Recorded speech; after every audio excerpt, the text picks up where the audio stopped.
Salam kenal ke teman-teman. Kelompok kami ingin mempresentasikan hasil diskusi UMKM kami. Sebelumnya kita ingin memperkenalkan diri. Nama saya Alvin, NPM 2041-016. Nama saya Irianto Trisagento dengan NPM 2041018.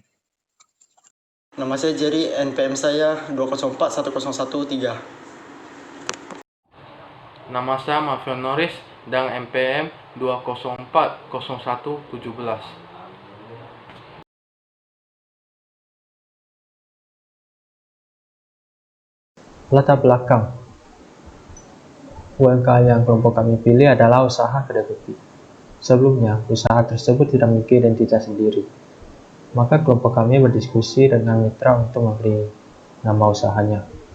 AM merupakan panggilan mitra, sehingga kita memberi nama usahanya adalah Kedai Kopi AM yang berlokasi di Jalan Setiabudi yang berdiri pada tahun 2014. Omset usaha Kedai Kopi AM kurang lebih dari 4 juta per bulan. Berikut adalah sebuah kajian materi.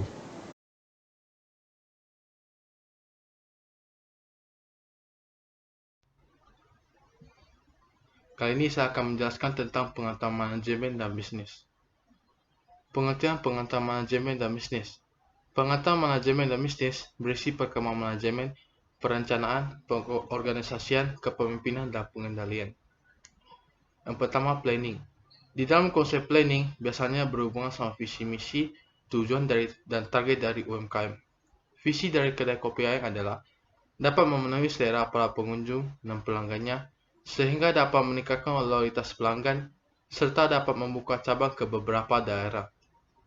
Misi dari kedai kopi AM adalah meningkatkan kreativitas untuk menciptakan menu-menu baru yang lebih variatif, untuk dapat ditawarkan dan dinikmati oleh pelanggan, dan menjalin hubungan baik kepada para pelayan untuk memberikan pelayanan terbaik kepada konsumen. Tujuan dari kedai kopi AM yang pertama, meningkatkan pendapatan laba usaha melalui peningkatan penjualan. Yang kedua, meningkatkan kenyamanan situasi dan mampu bersaing dalam harga.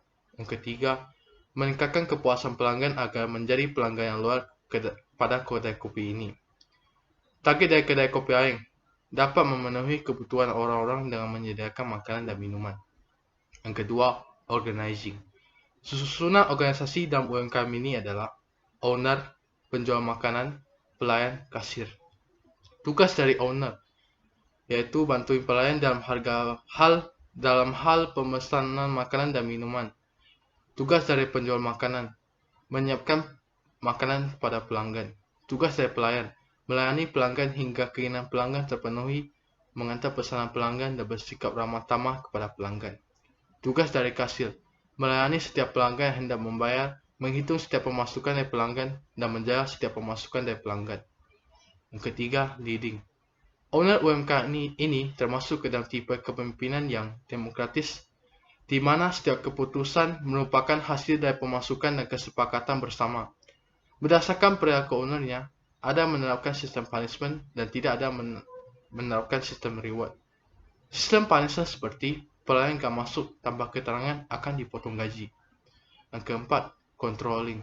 Dalam controlling, owner sering melakukan pengecekan stok barang dan selalu mengecek laporan keuangan serta kondisi dari kedai kopi tersebut.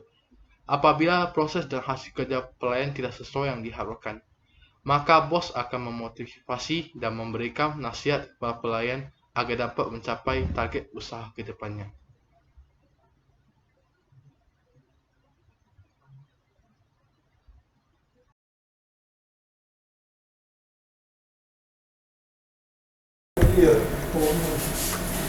Kali ini saya akan menjelaskan tentang perilaku konsumen. Pengertian perilaku konsumen. Perilaku konsumen adalah perilaku yang ditunjukkan oleh konsumen ketika ingin menilai, mencari, menggunakan, membeli, memberikan evaluasi, dan menghabiskan produk dengan tujuan pemenuhan kebutuhan dan keinginannya. Yang pertama itu permasalahannya. Permasalahan ada dalam usaha kedai kopi mitra kita adalah kurang dikenal di dalam masyarakat dan tidak memiliki nama yang membuat konsumen susah mencari lokasi dan keberadaannya. Yang kedua, perencanaan pemecah. Kita menggunakan teori attention theory untuk memecahkan masalah yang dialami oleh mitra kita. Attention theory merupakan teori di mana kita harus membuat konsumen sadar akan keberadaan perusahaan dan produk kita.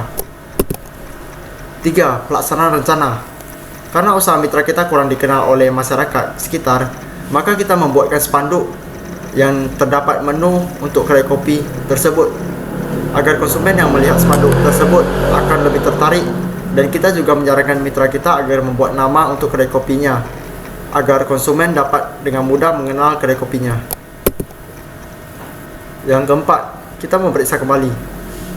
Memeriksa kembali apakah solusi tersebut membantu mitra kita dengan menanyakan apakah pendapatannya semakin banyak dan apa pendapat konsumen tentang perkembangan kedai kopi tersebut.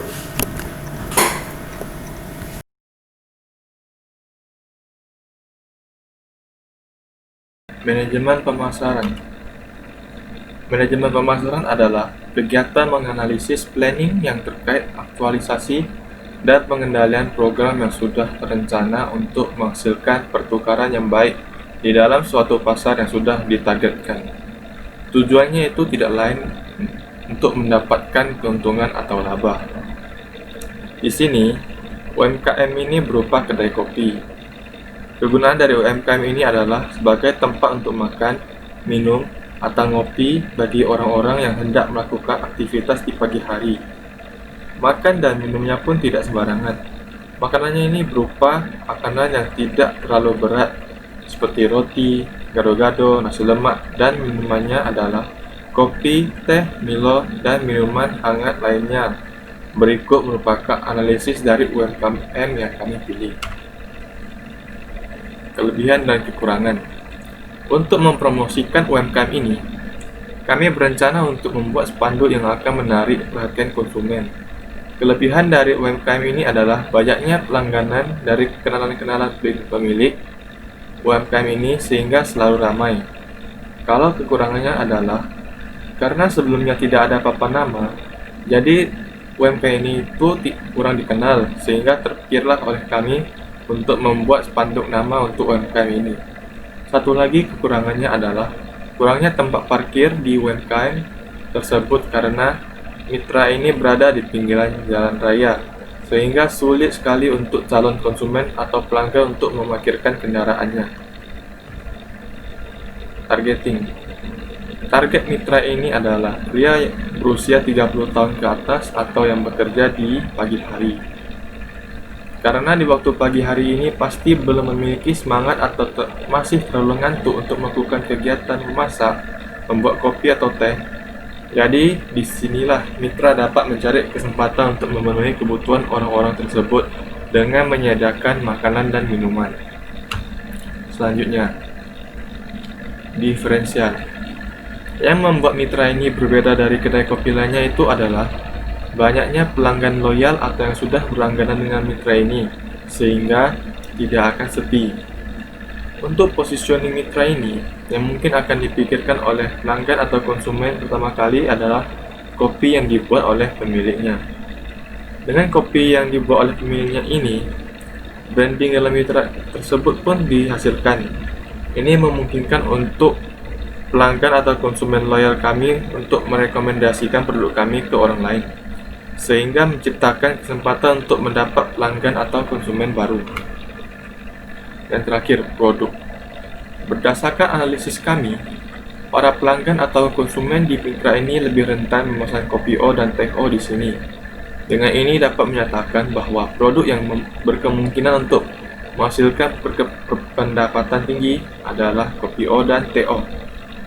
Materi selanjutnya akan dilanjutkan oleh Alvin.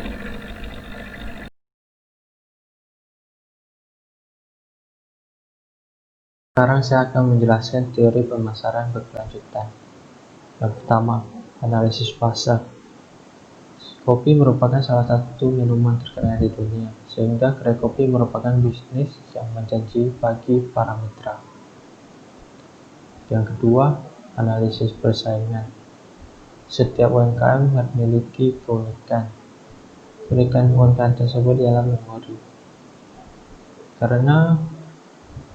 Cafe shop sekarang merupakan tiruan Starbucks, sehingga kebanyakan orang tua lebih memilih di UMKM tersebut.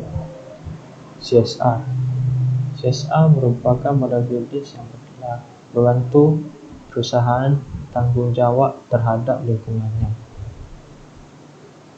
Dengan penerapan yang kita diberikan kepada mitra adalah isi ulang, karena melalui isi ulang kita dapat menghemat air untuk mencuci gelas. STDP atau sementasi pasar merupakan sebuah bentuk pembagian kelompok konsumen yang digunakan berupa lokasi, harga, dan demokrasi. Lokasi di pinggir jalan, sementasi harga kurang lebih 10.000. Sementasi demografi yang ditarget adalah umur 20-50 tahun. Sekian hasil presentasi dari ITS kelompok kami. Terima kasih.